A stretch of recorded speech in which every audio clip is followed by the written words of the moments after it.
এখনই কোন রাজনৈতিক দলের উৎপাত শুরু হয়ে গেছে, মনে হয় তারা ক্ষমতায় চলে এসেছে। এইটা হতে দেওয়া যাবে না।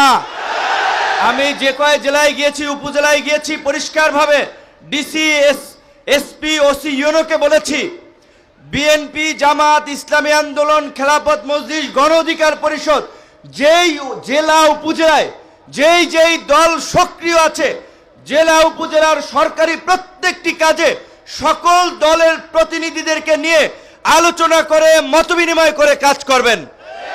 এই যে বিজিডি, বিএসএফ, বয়স্ক ভাতা, ওএমএস, টিসিবি, বিভিন্ন ধরনের যে সরকারি কার্যক্রম আছে, কোন রাজনৈতিক দলকে প্রাধান্য দিয়ে বাকিদেরকে গোনায় ধরবেন না, এটা হবে না। সমস্ত রাজনৈতিক দলের নেতৃবৃন্দ যারা এই গণ অভ্যুত্থানে ভূমিকা রেখেছে, তাদের সাথে আলাপ আলোচনা করে তাদেরকে নিয়ে প্রকৃত যারা ভুক্তভোগী তাদের লিস্ট তৈরি করতে